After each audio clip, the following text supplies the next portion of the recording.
And I have clamped this up in my bench vise, and I'm just basically refining the shapes with the needle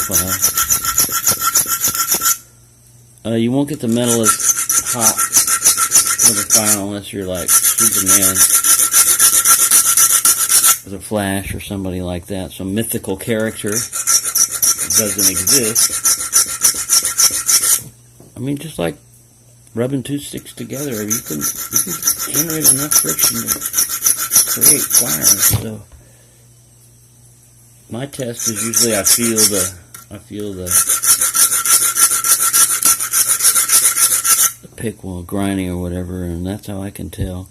So see, we're starting to get our peaks a little bit better. I'm gonna have to work more on the bottom. The last time I was making a Bogota, I wound up making the flame because I got these sharp peaks on the bottom, and usually on a Bogota you want the pointier peaks on the top and a more wavy, slope, gentle type thing on the bottom. I had it opposite. Yeah, you can flip the pick around and make it that way, but that's when I just went ahead and eliminated one of these humps. I made it one long hump, and well, that's a different story. So I'm going to work with these, and then I'm going to get my oblong kind of guy here to help round out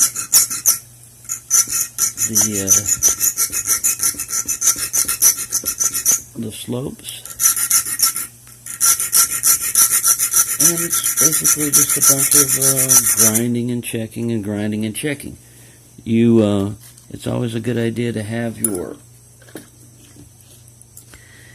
what you're going against there to compare it with, so you can see how far off you are before you start, completely going crazy with it. And like I said, I left myself plenty of metal because I'm going to try to get something kind of like the octopus or the warlock, in that they're thicker tines, but not so thick that they won't fit in the majority of locks. I don't want it to be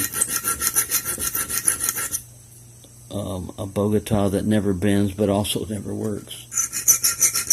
Kind of defeat the purpose. So there you go. That's what I'm going to be doing, is grinding, and eventually I'll get it down. It's something you can do while watching TV and stuff like that. You can have a show on and be working with your hands while your mind is occupied with some trivial stuff, and then every once in a while you look down and see how well you're doing. There you go. This is kind of, like I said, a long process, but however long you take to make this pick, it's probably not as long as it would take for you to order one and get it delivered to you. And you have the advantage of you made it. I mean, it has special meaning to you. If you make a pick and it works real well, believe me, it's a good feeling to know that you've accomplished something. All right, there we go. I'll give you an update as I proceed further.